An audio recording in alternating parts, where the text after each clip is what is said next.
Сарымсақтың 10 пайдасы. Адамның қорғанышы иммун жүйесі. Түрлі жұқпалы ауруға қарсы тұру қабілетіміз де сол иммун жүйеміздің мықтылығына тікелей байланысты. Иммунитетті күшейтуде тамақ рационы аса маңызды. Міне, осындайда сарымсақ жеудің пайдасы көп екенін жиі естиміз. Сонымен сарымсақтың қандай пайдасы және пайдалы екен деп шамадан тыс жеудің нендей зияны бар, соны көрейік.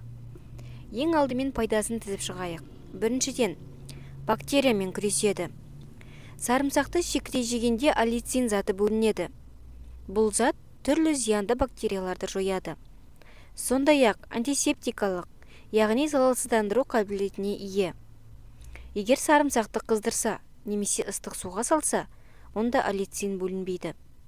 Ас мәзіріне жек сарымсақты қоссаңыз, ағзаңызды өкпе құрты, дизентерия, кандидоз бен герпес ауруларын тудыратын түрлі бактериялардан жояды. Екіншіден, қан тамырларының қызметін реттейді. Сарымсақ құрамындағы аллицин жүрек қан тамырлары жүйесінің қызметін реттейді. Күніне сарымсақтың бір бөлігін жесе, қан тамырларын нығайтып, қан айналымын жақсартады. Залалды холестерин мөлшерін 10%-ға дейін төмендетеді. Сәйкесінше, қанның ұюын болдырмай, жүрек талмасының алдын алады. 12 апта бойына сарымсақты үзбей қолдану артериалда қан қысымын реттейді. Үшіншіден, қандағы қант мөлшерін төмендетеді. Қант диабетімен ауыратындар күнделікті сарымсақ жегені жөн. Сарымсақ қандағы қант мөлшерін 25%-ға төмендетеді. Бауырдағы инсулиннің ыдырауын баяулатады. Сонымен қатар, қан тамырлары және күре тамырларының жұмысын реттеп, қант диабетімен ауыратындардың жүрек қағысын жақсартады. Төртіншіден, иммунитетті күшейтеді. Сарымсақ вирусты ауруларды емдеу және олардың профилактикасында таптырмас табиғи дәрілік құрал. Сарымсақты күнделікті пайдалану тұмау сырқауды 60% алдын алуға болатынын дәлелденген. Тұмаудың алдын алу немесе ауыра қалған жағдайда емдеу үшін күніне 2-3 рет мұрынға сарымсақтың суын тамызған жақсы. Бесіншіден, қатерлі ісіктің алдын алады. Сарымсақ құрамындағы күкірт, диалил, сульфид, саллил, цистеин мен селен ағзадағы шлакты сыртқа шығарып, сонымен қатар қатерлі ісік жасушаларын өлтіреді. Зерттеулер нәтижесі сарымсақты күнделікті қолдану қатерлі ісіктің пайда болуын 20%-ға дейін төмендететінін көрсеткен. Соның ішінде асқазан рагы, тоқішек ісігі, бауыр, сүт безі ісігі қаупін азайтады.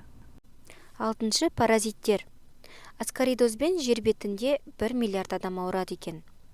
Бұл ересектер мен балаларда кездесетін ауру. Оны тудырушы аскарида, яғни ішек құрты. Ал сарымсақ ішек құрттарымен күресудің табиғи әрі тиімді жолы. Сарымсақты жекі жеген жөн, немесе 200 мл сүтке балаларға 70 мл. Бір бөлік сарымсақ салып, әбден жұмсарғанша қайнатыңыз. Жылы күйінде сүзіп алып, клизма жасау керек. Клизманы 1 апта күнделікті жатар алдында жасаған дұрыс. Жетіншіден, ас қорыту. Сарымсақ ас ішек жолдарына өте пайдалы. Оны күнделікті пайдалану асқазан сөлінің бөлінуін және темірдің дұрыс сіңуіне көмектеседі. Ас қорыту процесін жақсартады, қарынның жұмысын реттейді, ішек жұмысын жақсартады, тәбетті көтереді.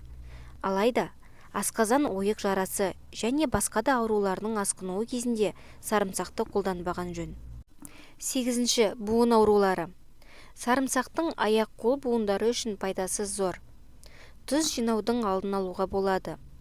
Зақымданған буынның тіндерін қалпына келтіреді. Сүйек майларының азаюын болдырмайды. Остеоартриттің.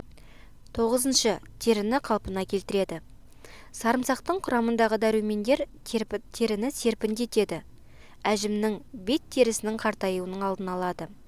Бұл үшін сарымсақтан жасалған маска жасау міндетті емес. Күніне сарымсақтың 1-2 бөлігін жесеңіз болғаны. 10-шы, артық салмақпен күрес. Сарымсақ дұрыс тамақтану механизмінің тетігі. Сарымсақты жеу арқылы артық салмақтан арылып қана қоймай, сол қалыпты ұзаққа дейін сақтауға мүмкіндік бар. Бұл дегеніміз 2-5 грамм сарымсақ жеген жөн, яғни 1-2 тісше. Сондай-ақ зімбір қосылған сарымсақ шайын ішуге де болады. Ол үшін зімбір тамыры шамамен 4 см болатын тілімі, сарымсақ 2 дана және де су. Дайындалуы: зімбірмен сарымсақты ұсақтап тураймыз. Оған 2 литр ыстық су құйып, 1 сағат көлемінде су буында немесе термоста демдейміз. Артынша сүзіп алып, күні бойы аздаған мөлшерде бірнеше рет ішеміз.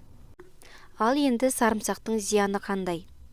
Сарымсақтың құрамы түрлі элементтерге өте бай. Десе де, оны шамадан тыс жеуге болмайды. Әйтпесе уланып қаласыз.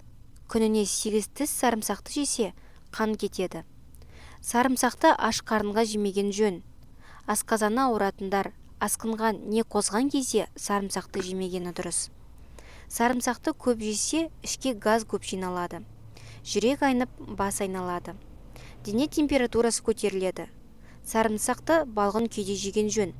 Сонда ғана оның құнары мен пайдасы бойға дариды.